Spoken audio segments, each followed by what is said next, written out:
Всем привет! Вы смотрите YouTube канал 7 на 7. Меня зовут Максим Поляков, и это очередное видео в рубрике «10 стыдных вопросов о». Я рад приветствовать сегодняшнего гостя, это политолог Александр Морозов. Александр, добрый день. Максим, добрый день, здравствуйте, все, кто нас смотрит и слушает. Я бы хотел сегодня задать вам несколько стыдных вопросов о риторике Кремля. Что же это такое, вот от русского мира до суверенной демократии? Возможно, спросить немного про роль идеологов в Кремле, ну и вообще о том, как, собственно, эта риторика поддерживает вертикаль власти. Вопросы наивные, стыдные, но уж как сформулированы, так как мы спрашиваем обычно у друзей. Вы готовы? Да, Давайте начнем с первого вопроса. Скажите, пожалуйста, вообще русский мир, что это такое? Почему никто нормально не может объяснить?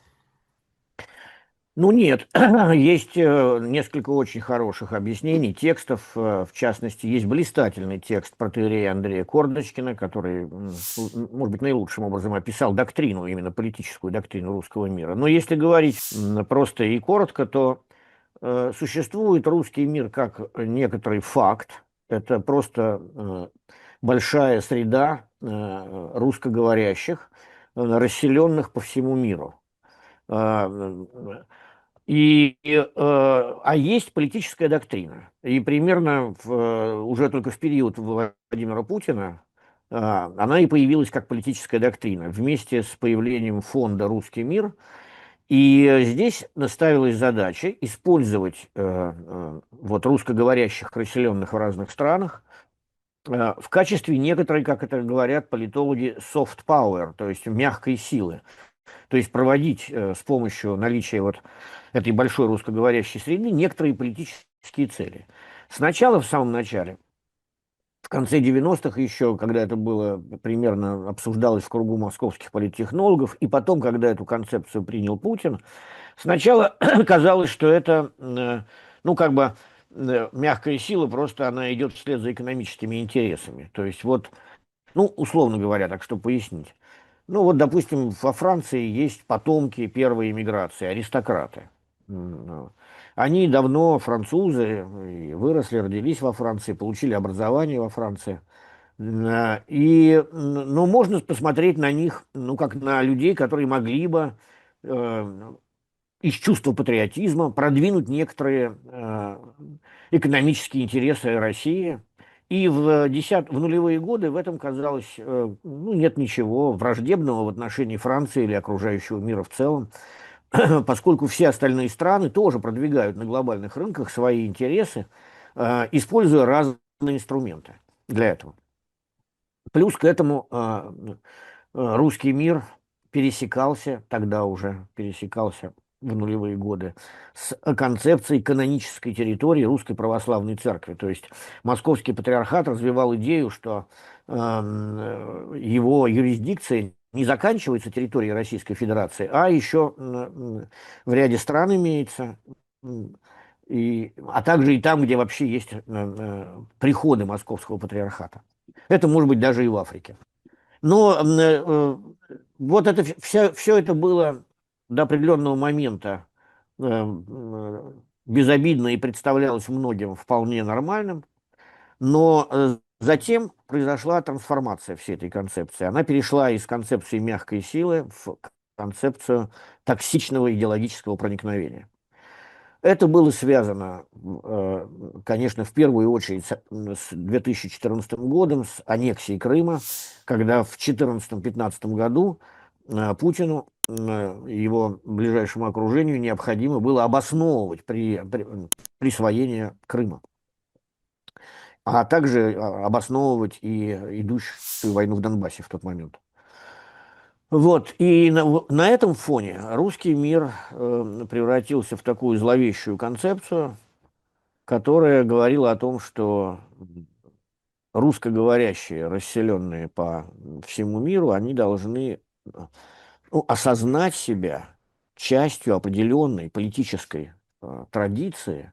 Эта традиция связана с безоговорочной поддержкой государства, с поддержкой действий вождя государства. Эм, э, Кремль начал активно использовать, ну, там такие формы, как шествие бессмертного полка в разных странах в этот момент, для того, чтобы продемонстрировать некоторую такую специфичность русского мира. начал использовать другие подобные так сказать, шаги и действия. Ну и, в общем, в результате сейчас, в данный момент, в значительной степени Кремль уже перешел от концепции русского мира к концепции русской цивилизации. Произошло это потому, что, в первую очередь, потому что, хотя это одно и то же примерно по содержанию, но при этом, поскольку русский мир стал токсичен на международной сцене, то есть со словом «русский мир» невозможно организовывать никаких мероприятий в разных странах, сразу возникают возражения, то Кремль, значит, переназвал эту концепцию, теперь это концепция русской цивилизации. Вот такая схема.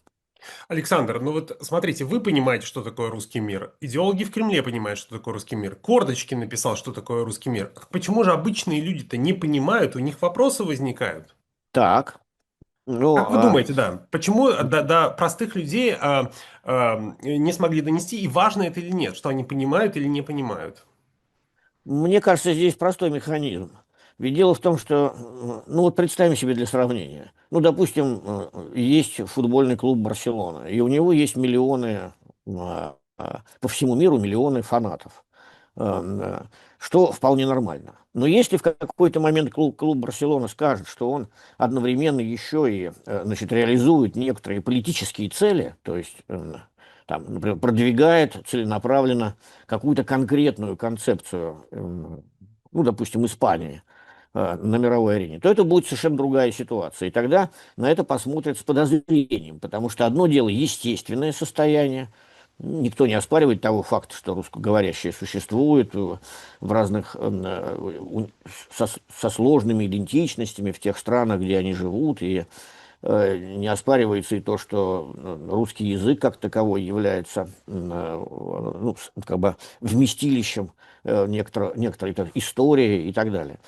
Но донести мысль довольно сложно эту о том, что здесь может быть политическое коварство. Но мне кажется, сейчас это все очень многие рассмотрели, особенно в окружающем мире. Если в нулевые годы и в Германии, ну, везде, и в Британии, везде смотрели на это как на естественное. Все говорили, посмотрите, ну вот в других странах тоже есть, там, скажем, институты, которые продвигают культуру на этом языке, там, Гёте-институт, институт Сервантеса у испанцев. А вот у русских есть русские дома, и там, ну, так сказать, делают выставки, приглашают писателей, если вы хотите прийти и послушать какого-то русского писателя. Ставят на крыше антенны для слежения. Ну, это само собой, но до 2014 года к этому относились так, как и в прошлом, и как вообще относятся к этому, что спецслужбы всегда встраиваются. То есть это надо различать. То есть, условно говоря, из того обстоятельства, что есть приходы Русской Православной Церкви, и они используются временами, или всегда там, да, или существуют корреспондентские пункты государственных агентств, и они используются разведками для того, чтобы там кто-то работал под прикрытием.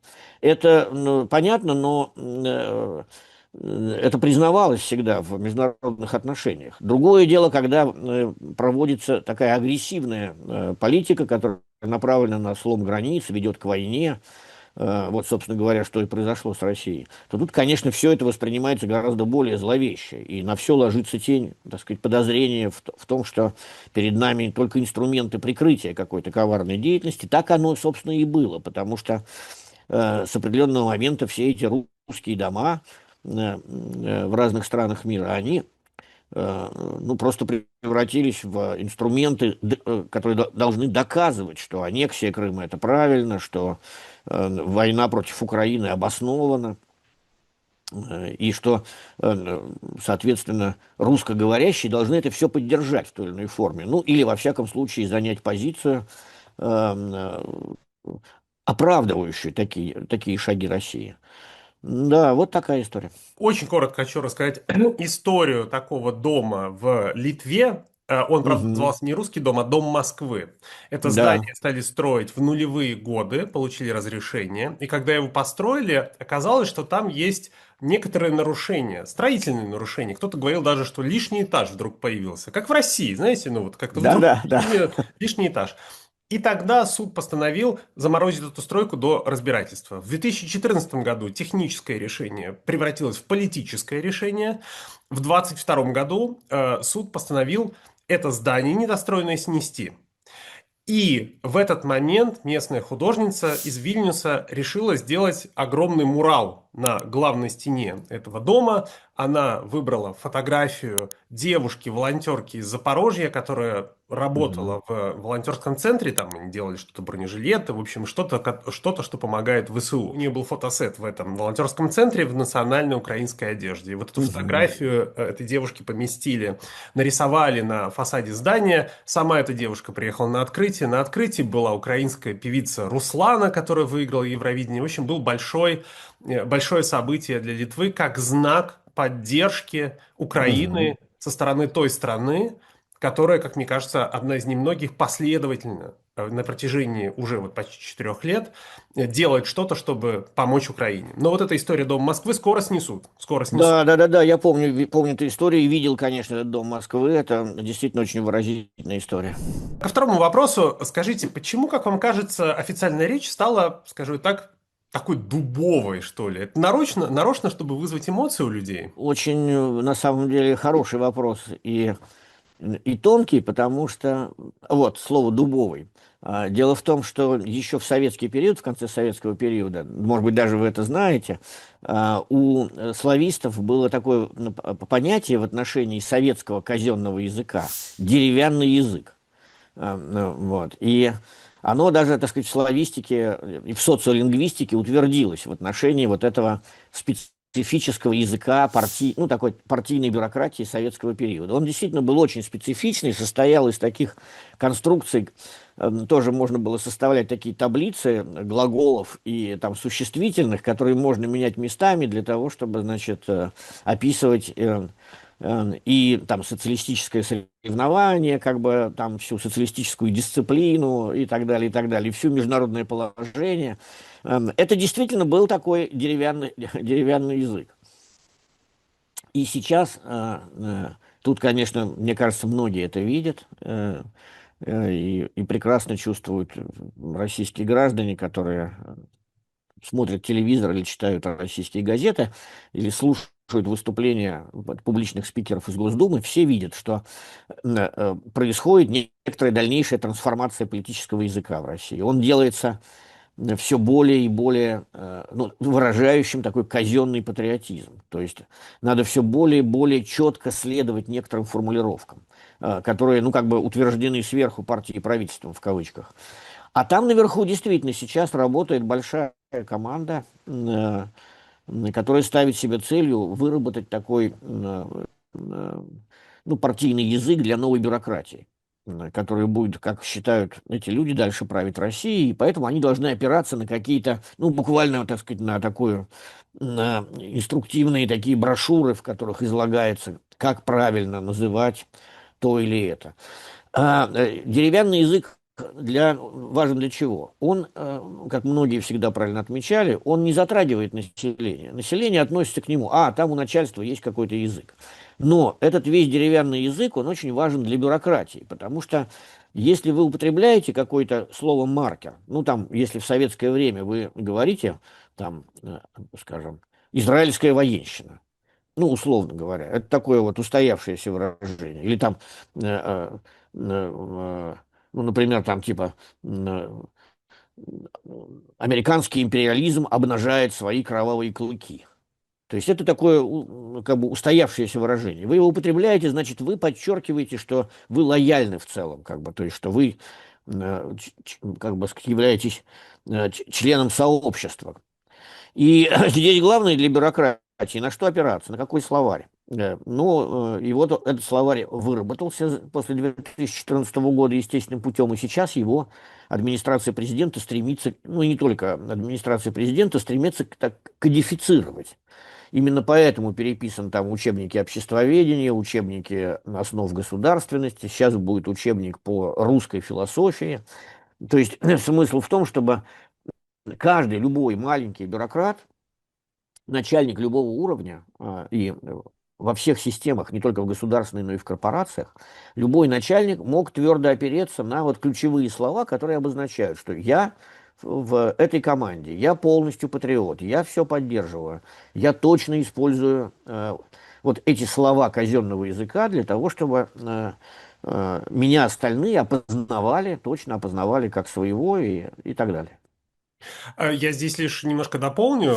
Александр Архипов, как мне кажется, социальный антрополог, делает большое исследование на тему того, как живой русский язык постепенно в устах чиновников превращается, как называется, в некраяс, не взрыв, а хлопок, но и дальше новые фразы, которые пополняют лексикон этих людей. Но это прям это отдельный вопрос, просто нужно обозначить его. К третьему стыдному вопросу. Скажите, пожалуйста, вот слово «стабильность», о нем хочу спросить. Ведь оно было таким нарративным фундаментом на протяжении почти 2 десятков лет. Как вам кажется, почему от него решили отказаться? Это непростой вопрос. Ведь дело в том, что очень многие, я думаю, многие наши слушатели,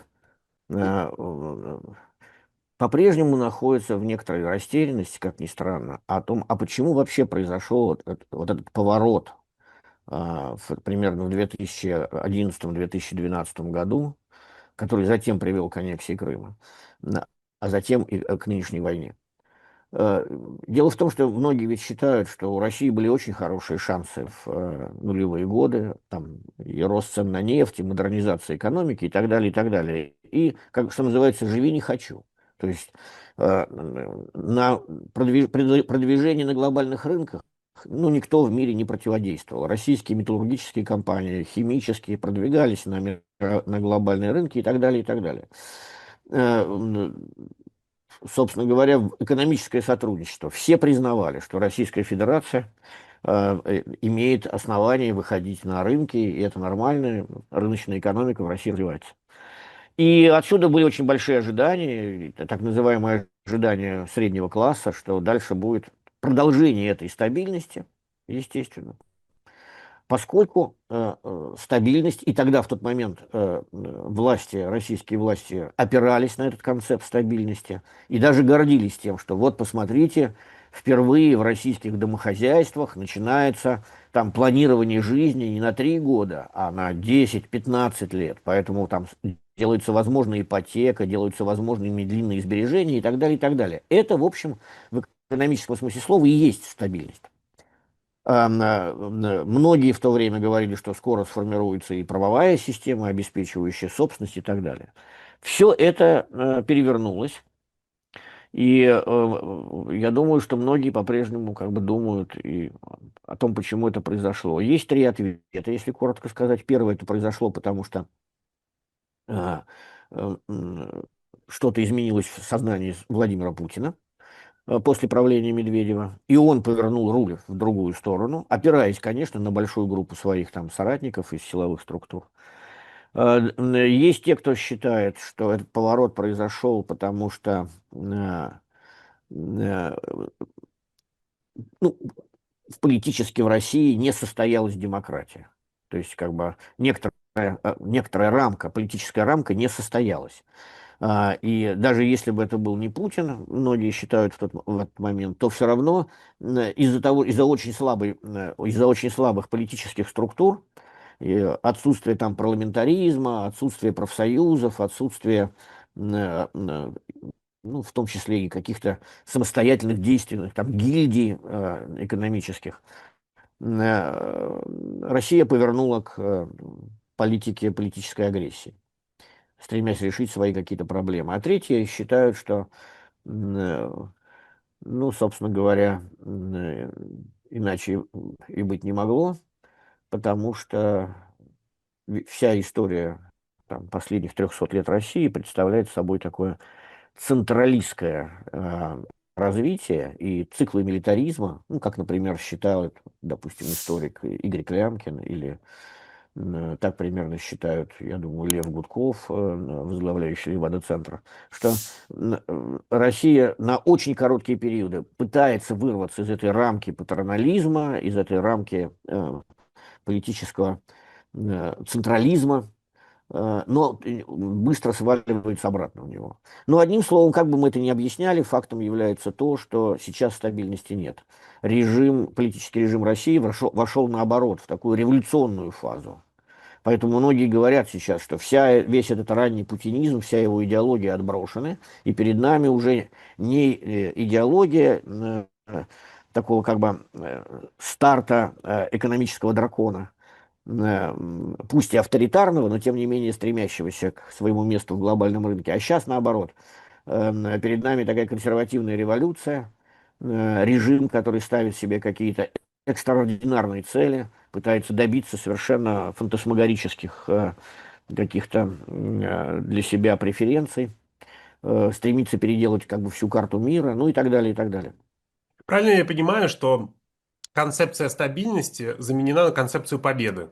Да, совершенно точно, да. Можно так это сформулировать, это одно из таких правильных, простейших и понятных описаний, потому что концепция стабильности заменена концепцией конфликта, который протекает в формате игры с нулевой суммой. То есть либо мы выигрываем, и все остальные терпят поражение, либо наоборот, мы терпим поражение, ужасное историческое поражение, и если как бы нет России, то нет ничего и так далее. Вот все это действительно является в каком-то смысле слова и концепцией победы. Надо победить весь Запад, весь воображаемый коллективный Запад, сломить его волю, сформировать какой-то воображаемый новый многополярный мир, в кавычках, но по своей модели. То есть понятно, что глобальные процессы идут, они идут своим естественным путем, но здесь ставится цель продемонстрировать, ну, собственно говоря, такое как бы превосходство над каким-то тоже воображаемым. Это такая схема, знаете, эта схема очень узнаваемая, она была и, так сказать, и в сталинизме, и в нацизме. Временами это охватывает разные народы. Это мысль о том, что этот народ призван выполнить какую-то особую историческую роль, которая его ставит над другими народами. Ну, собственно говоря, в этом и заключен какой-то такой революционный характер такого рода устремлений политических.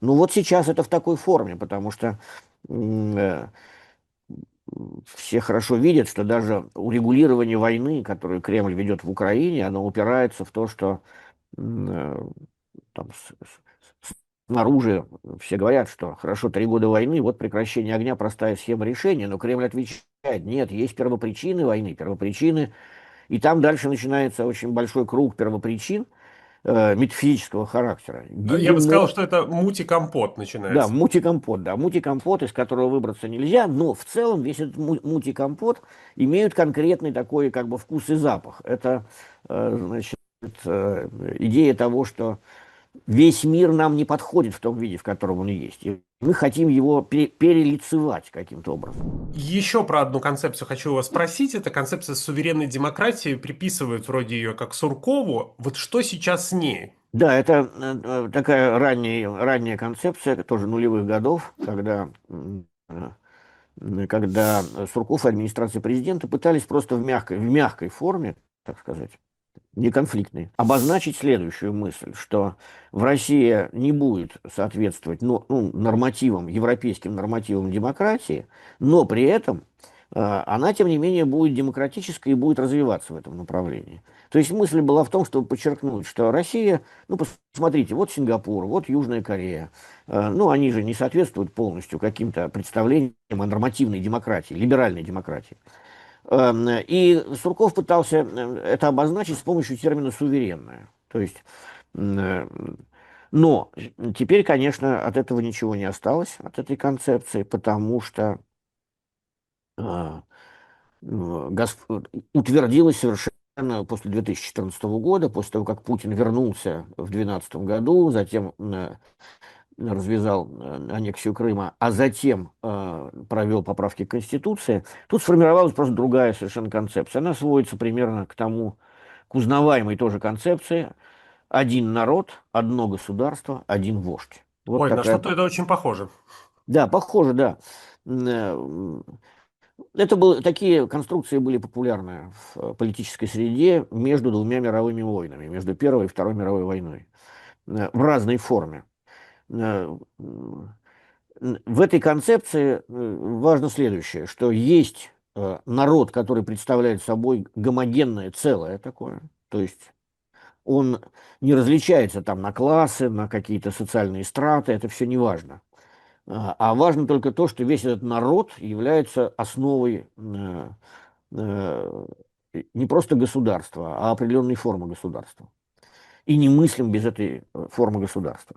А само государство замкнуто на мистически понимаемую фигуру вождя, э, который как бы со своей стороны себя отождествляет полностью с этим народом, считает, что он его представляет, независимо от политических институций. То есть, ну, это такая своего рода форма абсолютизма, только современная, при которой как бы этот вождь считает, что да, необходимы какие-то институты, но он напрямую выражает волю народа через голову всех институтов.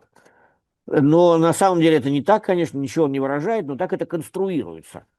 И вот на такую схему сейчас опирается Кремль. Она, безусловно, и узнаваема по прошлому, и она, ну, прямо противоположна концепции стабильности. Давайте будем двигаться дальше. Скажите, а как вам кажется, кто сейчас формулирует нарративы в Кремле? Три группы, надо сказать, что в прошлом этих групп было больше, они составляли более активную конкуренцию. Сейчас эти три группы выглядят следующим образом. Есть группа Мединского, которая связана с военной и политической историей и делает на этом акцент уже в течение долгого времени, больше 10 лет. Мединский это все начал еще когда был министром культуры, и даже до этого, но тем не менее сейчас он помощник президента, и у него большие полномочия в этом направлении. И он эту работу ведет. Вторая группа – это группа Кириенко. Если Мединский занимается больше структурами образования и культуры, то группа Кириенко разрабатывает идеологию для бюрократии, то есть для гражданских администраций, в первую очередь. Но поскольку, надо иметь в виду, что поскольку гражданские администрации руководят тоже и на местах, и образовательными учреждениями, и библиотеками, и, так сказать, домами культуры и так далее, то понятно, что эта идеология у Кириенко разрабатывается и затрагивает и культуру в том числе тоже, и структуру образования. И, наконец, третья группа, которая есть и действует, группа, которую связывают с Ковальчуками, и они формируют и подпитывают вот эту радикальную форму идеологии конфликта с умирающей цивилизацией вокруг нас. Это не только Ковальчуки, потому что ну, у Ковальчуков в руках медиа, и поэтому с помощью медиаплощадок можно активно это производить. Но это большая группа таких радикальных теоретиков, которые, с одной стороны, вышли из еще ранней среды. Ну, тогда это было маргинально, тогда был Владимир Якунин, который сейчас ушел на пенсию, он там поддерживал там диалог цивилизации, политологический факультет МГУ, где все это вырабатывалось. Но это тоже все вошло, так сказать, в этот корпус. Ну, одним словом, у нас тут есть вот как бы таких три больших блока. Они связаны теперь между собой, они взаимно друг друга, так сказать, они пересекаются, поддерживают друг друга, они работают активно при троне, и они стремятся, ну, как бы выработать как раз вот этот язык в целом, который позволял бы не просто контролировать российское общество полицейскими мерами, то есть не только как бы с помощью ФСБ и Центра, а еще и значит, поддерживать определенный климат общественный с помощью вот, определенных концептов, языка, элементов описания мира. Александр, а как вам кажется, вот эти три группы, они вот так вот связаны, над ними есть какая-то надстройка, человек или структура, которая следит за тем, чтобы было все в одном ключе? Или они во многом действуют, скажем так, параллельно или даже на каких-то состязательных основаниях? Они действуют параллельно, но они, так сказать, ну, как бы, как это и принято в окружении Путина, они понимают там, разделение, которое, то есть границы, в которых они действуют, стараясь не переступать на другую территорию. Вот этим занимается эта группа, этим это. Но важно здесь то, что все они входят как бы в ближайшее окружение Путина и соотносят свои все предложения, разумеется, именно с Путиным. Он является в итоге автором всей этой идеологической конструкции. Потому что все, что развивают эти три группы, все должно быть понятно Путину. Поэтому тут надо сказать так, что та концепция истории, российской и мировой истории, которую предлагает Мединский, да, как оператор, который собрал вокруг себя большую группу историков, и в том числе академических историков, которые с ним сотрудничают, он вырабатывает эту историю на таком языке, который понятно и Путину. Там, если это речь идет о государстве и праве, то это тоже язык, который понятен Путину. Поэтому, когда иногда говорят, что там Владимир Путин сам что-то прочел и опирается на какие-то сложные философские идеи, ну там говорят, что вот, может быть, немецкий философ Карл Шмидт повлиял на путинизм, может быть, Мартин Хайдеггер повлиял через Дугина на путинизм. Нет, это не так все происходит. Происходит это таким образом, что такие как бы идеологические операторы, они на очень простом языке, доступным как бы, четко доступным пониманию вождя, собственно, его же собственное представление о мире пересказывают, опираясь на историю или на какие-то политологические или философские понятия. Поэтому сейчас вот такой период, когда, знаете, в нулевые годы, вот упоминаемый Сурков, он писал такие сложные тексты, там русская политическая культура описывалась как какая-то там сложная, дихотомическая. Он использовал много образов. И думаю, что Путину это описание казалось слишком творческим, так сказать, плохо приложимым к реальной политической работе. Теперь все эти производители политического языка, они просто производят, ну, такой как бы, такой хорошо постриженный газон, попросту говоря. Там вся трава пострижена, и она, так сказать, вся опознаваема самим Путиным. Последние тексты Харичева, который работает вот, внутри группы Кириенко, они показывают, что уже никто из них не старается внести что-то свое. Они просто берут собрание сочинений Путина и из него выделяют все то, что, значит, надо выделить. Двигаемся далее. Вот смотрите, есть много концепций, да, разный язык используют разные группы. А как они проверяют, как вам кажется, что работает, а что нет? Они там что, делают какие-то фокус-группы, опросы какие-то проводят? Ну да, то есть, с одной стороны, они опираются на налаженную систему действительно социологического контроля. Опросы проводятся, фокус-группы проводятся, все это делается по заказу и администрации президента. Есть и были сообщения о том, что социологические опросы используют и соответствующие спецслужбы, и которые контролируют отдельные направления работы с обществом. Так что они опираются на этот материал, это раз. Второе, построена система сбора информации, такой оперативной информации. То есть, что это имеется в виду? Это имеется в виду, что ну, сначала это строилось как полпредство в нулевые годы, потом как бы вся система изменилась, и теперь существуют и там специальные вице-губернаторы по политике, которые собирают материалы и отвечают перед Кремлем за то, что правильное представление о состоянии местных обществ передается наверх, чтобы избежать конфликтных ситуаций. Плюс к этому выстроена дополнительная система так называемых центров управления регионами, ЦУР, такие.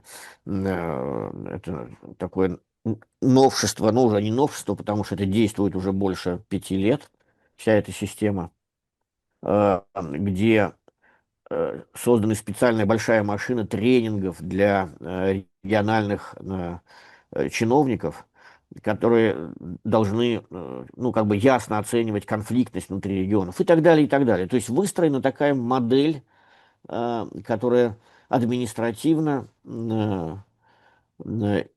административно информирует федеральные органы крупнейшие о том, что происходит в стране для того, чтобы иметь представление, не строит ли кто каких-то козней, нет ли каких-то опасных конфликтных ситуаций, и как быстро подавить опасные конфликты, как быстро их микшировать, заливать ли их деньгами или арестовывать людей, которые стоят за этими конфликтами.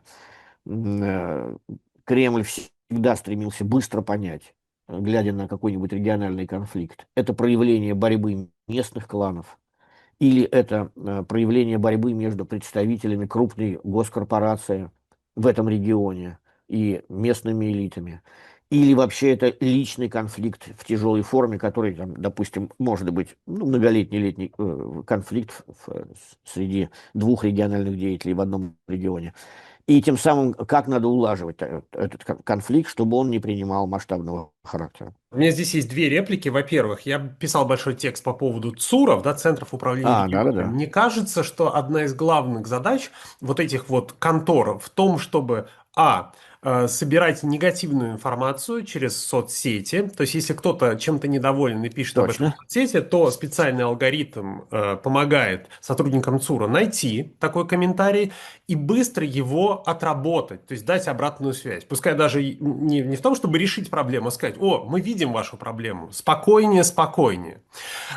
И это очень важная штука, потому что, насколько я понимаю логику сотрудников ЦУРа, ну и в целом губернаторских команд, там же задача перевести весь негатив, условно говоря, на страницу во ВКонтакте губернатора или мэра, не куда-то в чат на какой-то независимый, не куда-то на точно, какую-то площадку, которую ты не контролируешь, а к губернатору. Приходите все, вот мы здесь, решите точно. проблему, дадим обратную связь. Через 2 часа будет комментарий от руководителя ЖКХ или департамента какого-то. Пускай даже, ну, с нулевым эффектом, что, мол, мы заметили вашу проблему, не обещаем, конечно, решить, но мы в курсе.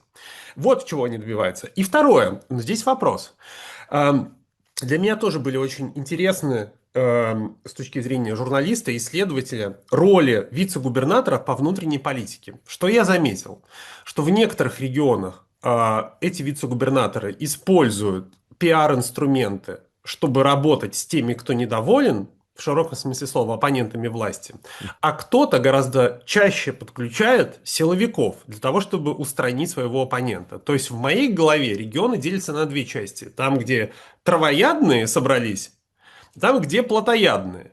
Как вам кажется, вот в какой момент и как принимается это решение? Мы мочим через медиа, социальные сети наших оппонентов, или мы просто звоним в Следственный комитет, прокуратуру или ФСБ и говорим: упакуйте его? Совершенно точно. Мне очень понятно то описание сложившейся политической модели управления регионами, о которой вы говорите. Я тоже, так сказать, с большим интересом углублялся в это.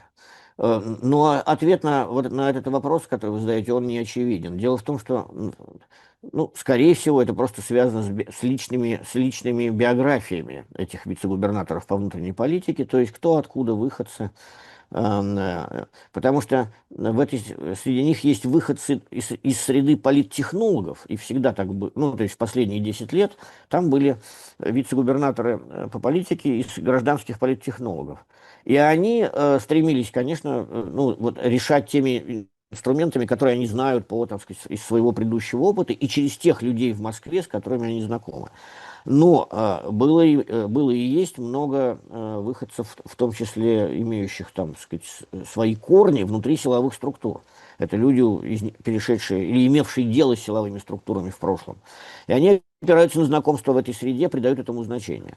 Так что, мне кажется, во-первых, это здесь довольно важный фактор. И второй важный фактор заключен в следующем. Понимаете, как это все устроено? Ведь есть еще вторая сторона в каждом регионе. Это, собственно, управление ФСБ и представительство второй службы ФСБ, которая следит за антигосударственной деятельностью. И тут часто, значит, происходит такое пересечение. Вопрос в том, э, само это управление ФСБ, оно в Москву докладывает, и как оно интерпретирует происходящий конфликт. То есть, условно говоря, представителям силовых структур в регионе ведь выгодно подавать дело так, что, ну вот, вот граждане вышли на протест там, против, не знаю, постройки комбината. Значит, за этим кто стоит? За этим стоят подрывные элементы, которые хотят дестабилизировать не только регион, но и страну. И, эти протестующие, они, значит, до конца правды не знают, надо их начать трясти, из них вытрясать, кто там организаторы, и, соответственно говоря, как за этим стоит Соединенные Штаты Америки. Ну, условно говоря. И здесь Здесь просто гражданской администрации в регионе приходится это учитывать и взаимодействовать с этим, потому что все время приходится думать, что выгоднее, тихо замять конфликт или получить ордена и медали за обнаружение значит, чудовищных действий внешнего врага, еще и при поддержке внутреннего врага. Значит. Вот, и это создает определенную атмосферу в решении проблем. И именно поэтому мы часто видим, что идут сообщения, и до конца не ясно, региональные власти, они как действуют, что они хотят сделать. И это, как правило, является, на мой взгляд, следствием вот этой сложной координации между губернаторскими представителями, занимающимися политикой, и силовыми структурами, которые подчиняются, не, конечно, не региональным властям, они подчиняются Москве в целом. У них своя программа, так сказать, получения медалей и отчетности. В завершении этой темы хочу проиллюстрировать ее на примере Республики Коми, где я прожил. Там в какой-то момент вице-губернатором был Алексей Леонидович Чернов. Он как раз отвечал за внутреннюю политику. И он использовал пиар-инструменты. Мгм. Почему так? Как многие говорили, потому что он человек из, скажем так, театральной или киношной среды. Его Ну, отец– известный советский режиссер Леонид Минакер. И мгм. всем этим приемам он научился просто, когда был рядом со своим отцом в момент, когда он снимал фильмы или преподавал в разных театральных академиях и так далее. Судьба Алексея Чернова незавидная. В 2015 году он в составе группы губернатора Гайзера был арестован, отсидел 9 лет, вышел О, в прошлом году. В прошлом году. мгм. Там, значит, как мне кажется, арестовали их не за то, что они делали. Делали, конечно, они воротили с точки зрения экономики много не очень хороших вещей, как и все воровали. Но, значит, пока что до сих пор непонятно, кто же, какая большая рыба съела малую рыбку. Да, да, да, да, Вот да. здесь непонятно. Давайте к следующему вопросу. Скажите, а есть ли примеры каких-то кремлевских нарративов, которые провалились?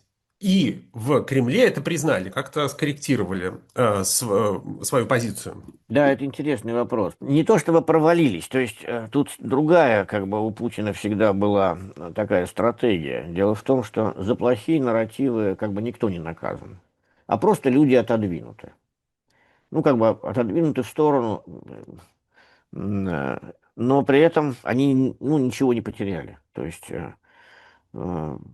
все-таки вся система покоится на определенном типе лояльности. Если ты ее выражаешь, то ты остаешься в игре. А если вдруг обнаруживается какое-то проявление нелояльности, ну, собственно говоря, нелояльности самому Путину, то тогда у тебя проблемы.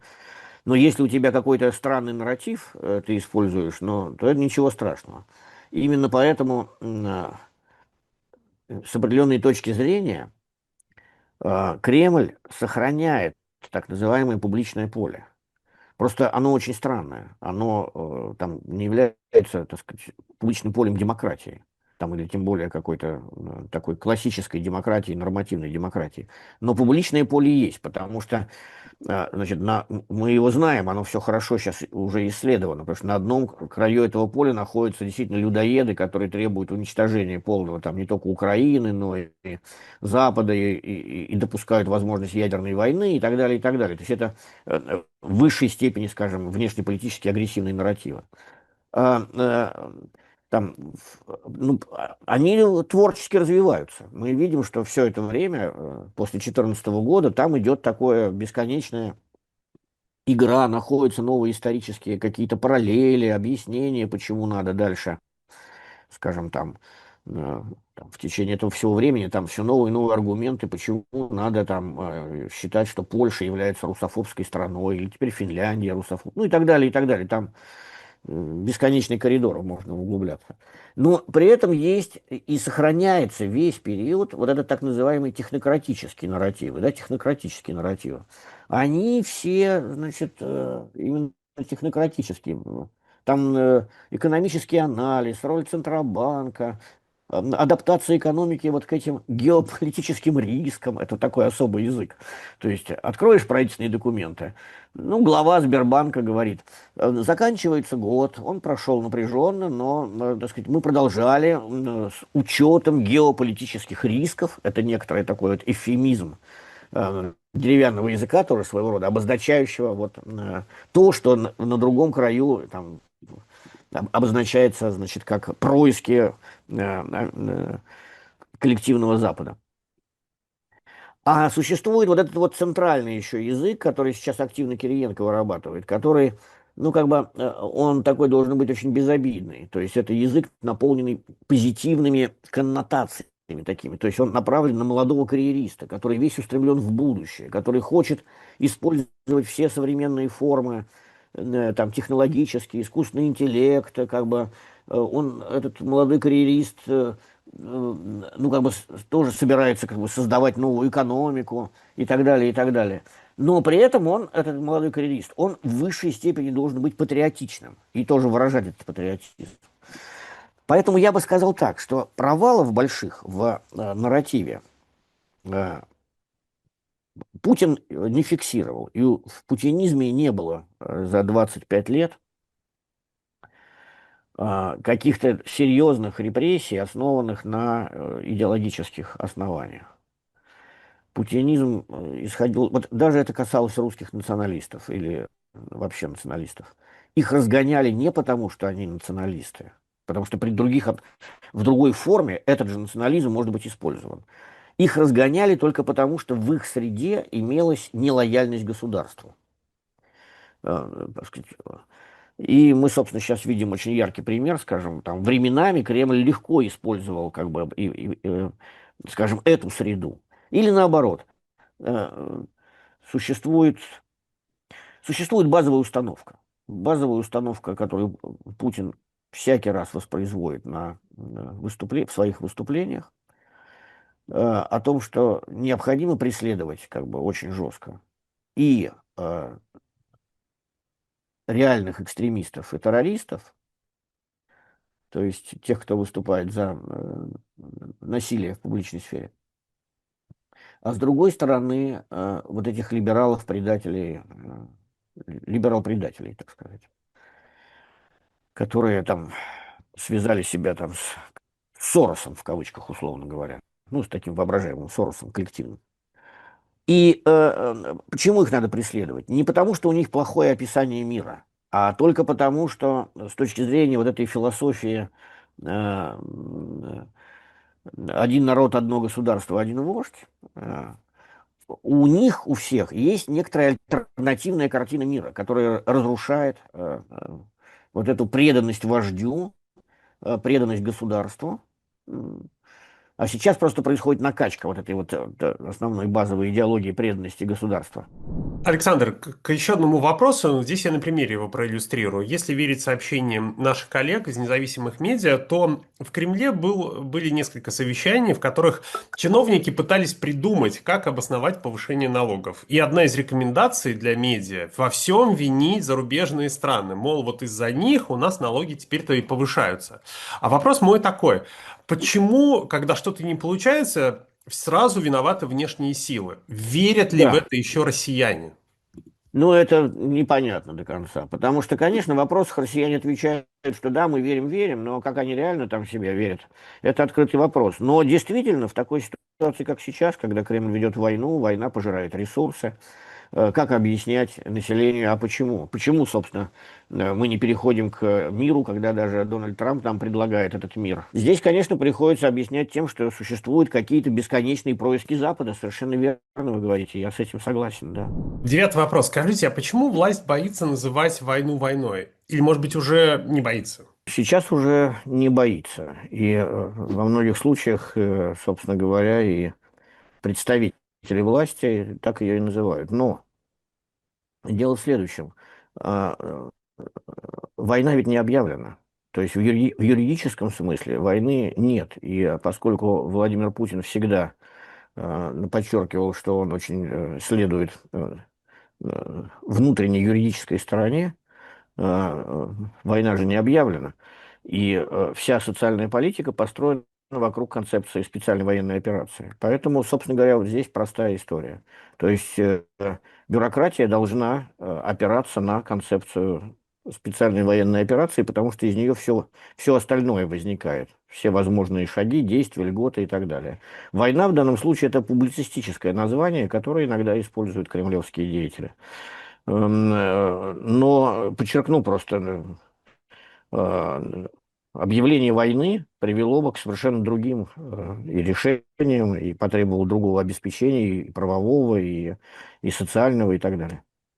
Скажите, а как вам кажется, вот люди, которые в самом начале полномасштабного вторжения повторяли специальная военная операция, они-то сами для себя уже приняли то, что это война? Ну, я думаю, да, потому что в первые же дни было хорошо видно, в том числе всем в России, что это очень масштабные военные действия. То есть практически это вторжение с целью захватить столицу другого государства.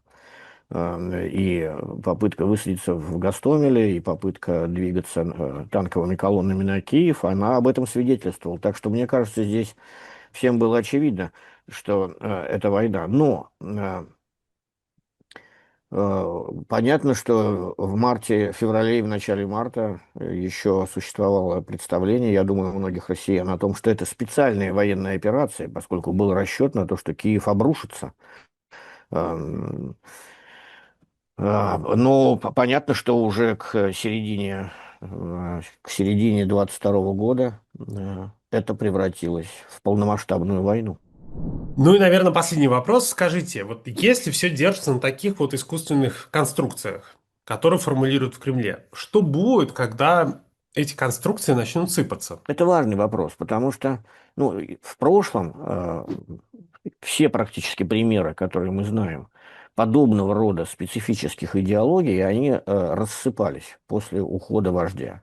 И это касалось и сверхагрессивных режимов, таких, каким был гитлеризм или сталинизм в определенный момент.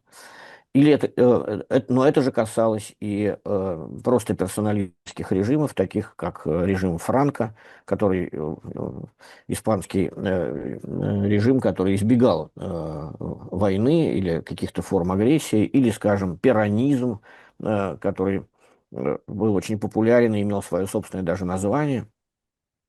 Все эти режимы, они ушли вместе со своим идеологическим словарем. Так что здесь вопрос в следующем. После окончания, собственно, правления Путина, да, очевидно, что большая правящая группировка попытается создать, ну, как бы кодифицировать путинизм и его продвигать как государственную идеологию дальше, вместе со всем ее словарем. Но, тем не менее, ясно, что даже если такие попытки будут делаться, исторически это обречено. Ох, дожить бы до момента, когда начнет все сыпаться. Может быть, и не доживем, но история здесь, в общем, думает не о нас. Это правда. Александр Морозов, политолог, был нашим гостем. Спасибо вам огромное за эту беседу. Спасибо Счастливо. вам, Максим.